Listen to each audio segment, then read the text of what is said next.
जिसके चरणों में शनि भी नतमस्तक है। मैं कष्ट भंजन हनुमान हूँ। यदि जीवन ने तुम्हें तोड़ दिया है तो मेरी इस कथा को सुनो, क्योंकि इसमें तुम्हारी रक्षा का वचन छुपा है। मैं कष्ट भंजन हनुमान हूँ। मैं केवल एक प्रतिमा नहीं, मैं अपने भक्तों के विश्वास का जीवित स्वर हूँ। गुजरात की पवित्र धरती पर सारंगपुर में मैं आज भी उसी करुणा और उसी शक्ति के साथ विराजमान हूँ जैसे पहली बार प्रकट हुआ था। ये स्थान केवल एक मंदिर नहीं, बल्कि उन आत्माओं की शरण है जो जीवन के कष्टों से हार चुके होते हैं। वो समय कठिन था। सारंगपुर और आसपास का क्षेत्र सूखे, रोग और मानसिक पीड़ा से जूझ रहा था। चारों ओर निराशा थी, आर्तनाद था।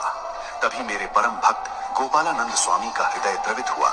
वे स्वामी नारायण संप्रदाय के महान संत थे, तप, त्याग और करुणा की साक्षात मूर्ति। उन्होंने संकल्प लिया कि इस पीड़ा से मुक्ति का मार्ग निकलेगा और वही मार्ग मैं स्वयं बनूंगा।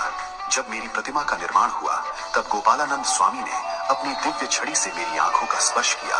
उस क्षण प्राण प्रतिष्ठा हुई। भक्त कहते हैं मैं हिल उठा। सच ही तो है, जहां निस्वार्थ भक्ति होती है वहां मैं पत्थर में भी चेतना बनकर उतर आता हूँ।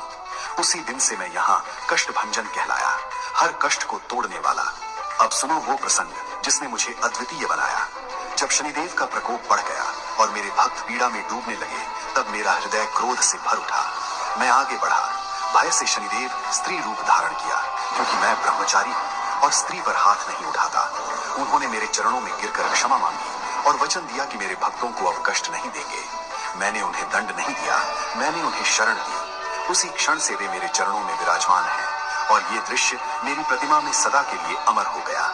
आज मैं यहाँ महाराजाधिराज के रूप में विराजमान हूँ, स्वर्ण और रजत के भव्य सिंहासन पर सुनो भक्त, मेरे लिए ये वैभव नहीं, तुम्हारा विश्वास सबसे बड़ा आभूषण है।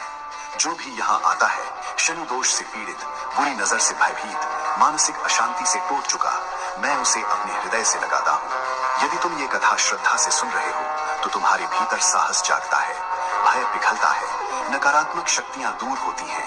ये कथा तुम्हें याद दिलाती है कि जब सब साथ छोड़ दें तब भी मैं तुम्हारे साथ खड़ा रहता हूँ। जब जब जीवन भारी लगे मुझे पुकारना, मैं यही हूँ, तुम्हारे कष्टों को अपने चरणों तले दबाए हुए। जय श्री राम।